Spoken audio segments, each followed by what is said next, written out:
பேசிய தோழர்கள் எல்லாம் மிக தெளிவாக கூறியிருந்தார்கள்.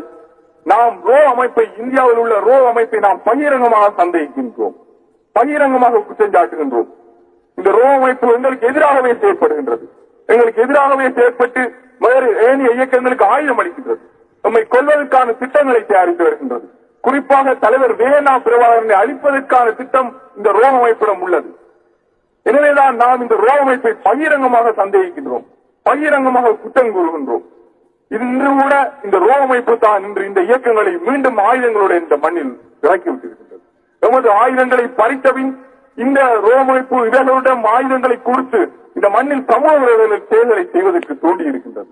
நாம் மக்களை பாதுகாப்பதற்காக, இந்த கொள்ளையர்களிடமிருந்து மக்களை பாதுகாப்பதற்காக கிராம ரீதியாக மக்கள் பாதுகாப்பு குழுக்கள் ஏற்படுத்தி இருந்தது உங்களுக்கு தெரியும்.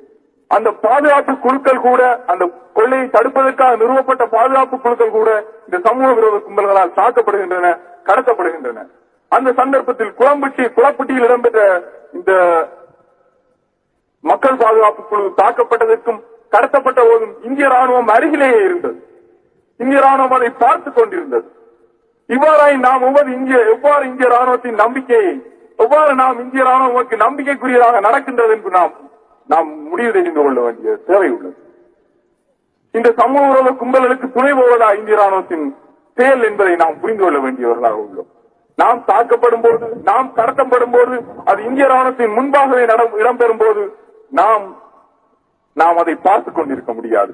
ஒன்றை மிக தெளிவாக கூறிக்கொள்கின்றேன், இந்த விடுதலை புலிகளை பொறுத்தவரை அவர்கள் மரணத்திற்கோ இன்று எம்மை சுற்றியெல்லாம் துப்பாக்கிகளும் இரும்பு கம்பிகளும் இருக்கின்றது என்பதை நாம் மறந்துவிடவில்லை.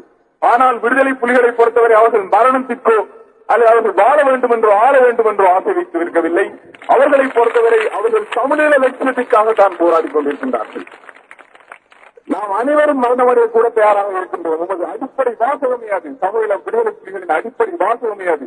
நாம் நமது இறுதி மூச்சு வரை மக்களை பாதுகாப்போம் என்றுதான் நாம் அடிக்கடி குறிப்பிடுவோம், உங்களுக்கு தெரிந்திருக்கும்.